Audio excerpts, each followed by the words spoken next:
我已经控制住了广播信号。 Thank you, Widget.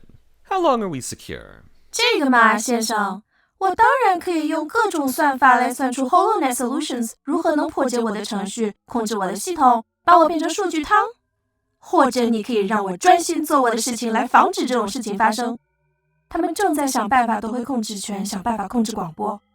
我们目前还安全，现在我只能保证这些。 Good girl. Keep me updated. 去你的！ Hello, Harmony City.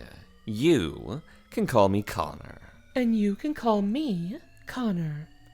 Didn't need the last name, did you? You probably know us as the leaders of the analog movement. You're probably asking why we've interrupted your breakfast drivel. Well, put down your spoon. We're here today to teach you a nice little story about hatred. We're here to tell you who murdered a man named Conrad and how they did it. If you're good, we'll even tell you why. Are you ready? The time is 1:45. This is the BBC for mothers and children. The corporate model, most efficient structure history has ever shown us. I'm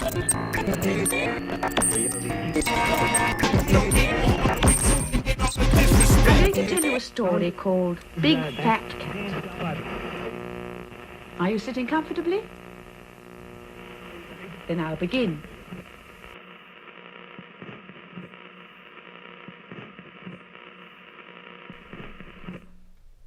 Flashback. Strap in, folks. Let's take a little jaunt back to before the world ended. It was a bright and shiny time to be alive, if you had more billions than your height in meters. If you didn't... I hope you like the taste of boot leather and oppression. Really, everyone found their niche. If you were important enough, scummy enough, you'd end up with a pretty cushy gig. Plenty to eat, plenty to do, plenty of... people to step on. Connor, chill. Ease them in. Fine. Short version is, things were great for the rich, and shit for everyone else. The world was on fire. We had tapped the veins of the planet and drained them dry. People were actually considering floating cities on stilts out in the ocean. And that is just what we did to our environment. The toy box where we kept all our stuff. Oh, it was worse for the cogs in the exploitation machine. It looked like, at first, we were just about to crack the energy ceiling, solve all of society's problems, and stop having to exploit everything around us. There was real hope back then. Like you could breathe the air and feel the weight of your petty life's woes falling off your back. Connor, what was it they said? Dream of tomorrow, and we'll build it together. Propaganda. They call it history these days. Lies then, lies now. It was all a lie. Oh, sure, there was plenty of food and water and places to live. There were luxuries that the Corps are still trying to reinvent today. They promised us it all and crushed us with a heel to the throat. What do you mean you can't pledge allegiance if you can't breathe? We were fed lies from the second we were born. You can grow up to be anything. You can become a millionaire. You could walk on the moon one day. And when we failed to reach those lofty goals, because they stacked the deck further and further every day, the only place we had any solace was in those dreams.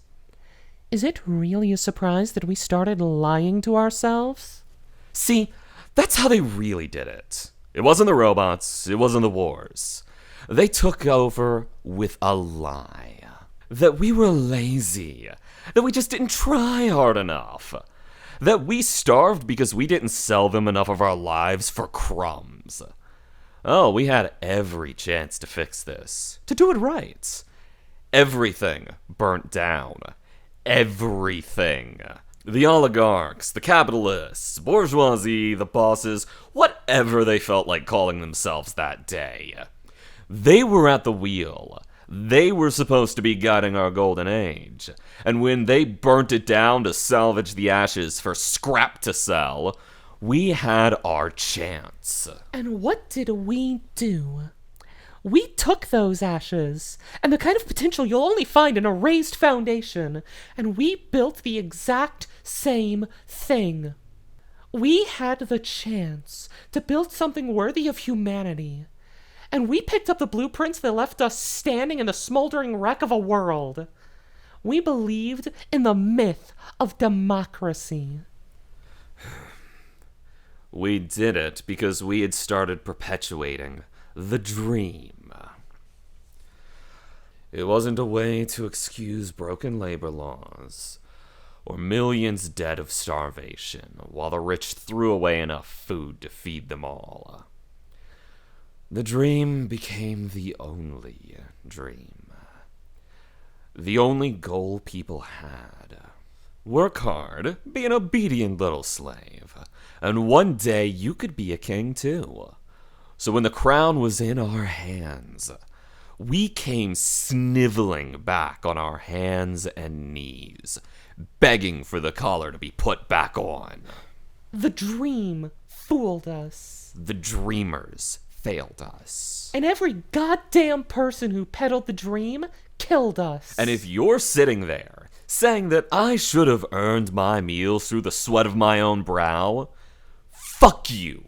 Shove your fingers back in your ears and pretend you aren't hearing a word out of our mouths. Because in the end, our blood was on your hands. We earned our food 1,000 times over, and so have you. Our reward was starving ourselves into an early grave so our kids could live to see a better future. So admit it. Admit that you're okay with me dying. Admit that your dream is more important than the person sitting next to you. One day, they're going to get sacrificed to the machine too, and it's for a reason. The reason isn't listening to this story by choice. They're listening because we hijacked the stream, forced it into their hands. Asking nicely doesn't work. Begging and pleading doesn't work. Facts and evidence don't work. Threats don't work. All that was left is blood. Force was never a choice. It was always the last tool in the box. Did we make you uncomfortable? Why? We're talking about a dead world, one you've never seen. A world your history says was destroyed by war and synthetics. You can tell yourself that tonight when you're trying to sleep, when you're trying to scrub the blood off your hands. But let's drop the bit and stop fucking around. You knew where this was going from the moment we started it. Here we are, putting dollar signs on human lives, weighing them like they're fruit in a market. All to support a number whose only purpose is chasing ever-increasing profits. And they're back to their old tricks again. They stand on high, pointing fingers down at us through their puppets and pawns in the media, telling us we're worth less. Because we made mistakes in our past. Because there's not enough money in our bank. Because of the pronouns we wear. Because of the knife in our car and the color of our skin. Are you ready, folks? Because I've been talking, and you ain't been listening. We've got an announcement to make. If you've been paying attention, you might have noticed a few clues. Like a certain someone out there. By now, you've heard about the first real murder in Harmony in years. A man named Conrad was found inside out in a Silverstone warehouse this morning. His backup was destroyed, and his memories were deleted from Shale's database. He is gone, no matter what Shale tries to pull. And you'd better believe they've been trying. They've been tripping all over themselves trying to figure out what happened. We happened. We drew Conrad to the warehouse in the mass rains. It was easy, really. He was one of ours, trying to sell out his district to the company whose shipping warehouse he's currently decorating. Then we walked right through Shale's security, right into the mainframe of their headquarters, like the ghosts they forced us to become. We did it to show you the truth. We did it to show you that they are lying to you. We did it to show them that they could be next. You're probably wondering how we did this, when they've got that cutie pie fidget looking over everyone's shoulders.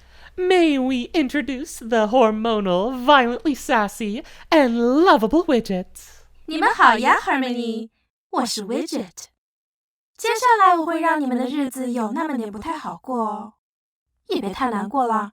最终你们的日子有可能会好起来的，但是摧毁一个被操纵的体制有可能是个痛苦的过程。She's our AI, powerful enough to override fidget systems, and yes, she bites. Really, it's remarkable what you can do with some spite and a helping hand. She could solve all of our problems, make us disappear, and steal enough of the fat cat's kibble to set us up for several lifetimes. So, ask yourself this. Why make myself such a target?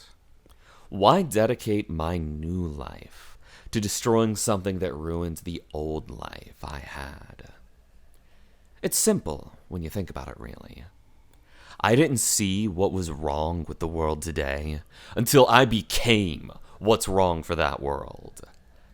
I didn't care until they tried to make me choose between myself and the person they tried to replace me with. They locked us in a cage, tried hiding that I was an us from the world. And so I asked myself, why? And we talked. Why would they sacrifice one of their own loyal employees, someone who ate their party line, hook and all? Why would they sacrifice the person they created just to oppress her for being alive and obsolete? We both believe their lies, believe that they were the good one, that they were different, that public image would win out, that they'd want to spin their fuck up into something that could earn them billions. And as we talked, we realized the truth. They never cared about us, never cared about the products they sold or the people they sold them to. They never cared about reputation or image. They're not special. They're not different. They showed me off to the world until my brother came back. They paraded me through the streets, proof that their scam had worked. It was never about me, about the product working, about me being him born again. It was about taking the money of people who had lost their loved ones, who were vulnerable and hurting. They made me just to sell an idea, a facade, and make themselves richer in the process. They don't need the money. They already own the world. That doesn't matter to them. That there's no way any of their CEOs could ever spend all of it. They could spend as much as you could make in your entire life, every minute of every day, for the rest of their lives, and not make a dent in their fortunes. So, why? We realized it's simple, like we said. It's all they know, all they've ever known. It's their religion, the thing that gives them purpose in the world. They'll never stop. They'll never change. So why do this? It's all about sending a message. Not to them. Not to the corps or the CEOs. It's a message to you. If their religion is profit, Ours will be justice. if their goal is to maintain the status quo, Ours will be their end. if their plan is to enslave the world, Ours will see it end. this is our religion. Our purpose for existing. And this will be our holy war. Thus, always to tyrants.